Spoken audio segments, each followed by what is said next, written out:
بسم اللہ الرحمن الرحیم۔ رسول اللہ صلی اللہ علیہ وآلہ وسلم لوگوں کو کسی کام کا حکم دیتے تو وہ ایسا ہی کام ہوتا جس کے کرنے کی لوگوں میں طاقت ہوتی۔ اس پر صحابہ رضی اللہ عنہ نے عرض کیا کہ یا رسول اللہ، ہم لوگوں تو آپ جیسے نہیں ہیں، آپ تو معصوم ہیں اور آپ کی اللہ پاک نے اگلی پچھلی سب لغزشیں معاف فرما دی ہیں، اس لیے ہمیں اپنے سے کچھ زیادہ عبادت کرنے کا حکم فرمائیے۔ یہ سن کر آپ صلی اللہ علیہ وآلہ وسلم ناراض ہوئے، حتیٰ کہ خفگی آپ صلی اللہ علیہ وآلہ وسلم کے چہرے مبارک سے ظاہر ہونے لگی۔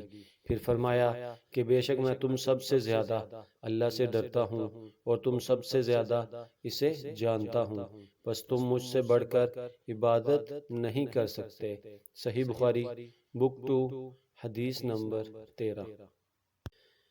آپ صلی اللہ علیہ وآلہ وسلم نے فرمایا، جس شخص میں یہ تین باتیں ہوں گی وہ ایمان کا مزہ پالے گا۔ ایک یہ کہ وہ شخص جسے اللہ اور اس کا رسول ان کے ماں سوا سے زیادہ عزیز ہوں، اور دوسرے یہ کہ جو کسی بندے سے محض اللہ ہی کے لیے محبت کرے، اور تیسری بات یہ کہ جسے اللہ نے کفر سے نجات دی ہو، پھر دوبارہ کفر اختیار کرنے کو وہ ایسا برا سمجھے جیسا آگ میں گر جانے کو برا جانتا ہے۔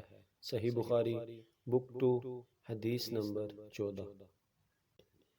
آپ صلی اللہ علیہ وآلہ وسلم نے فرمایا، جب جنتی جنت میں اور دوزخی دوزخ میں داخل ہو جائیں گے، اللہ پاک فرمائے گا جس کے دل میں رائی کے دانے کے برابر بھی ایمان ہو، اس کو بھی دوزخ سے نکال لو۔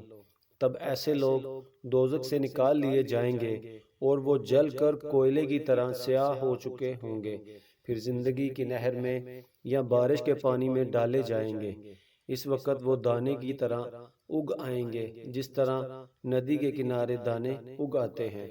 کیا تم نے نہیں دیکھا کہ دانہ زردی مائل پیچ در پیچ نکلتا ہے؟ صحیح بخاری بک 2 حدیث 15۔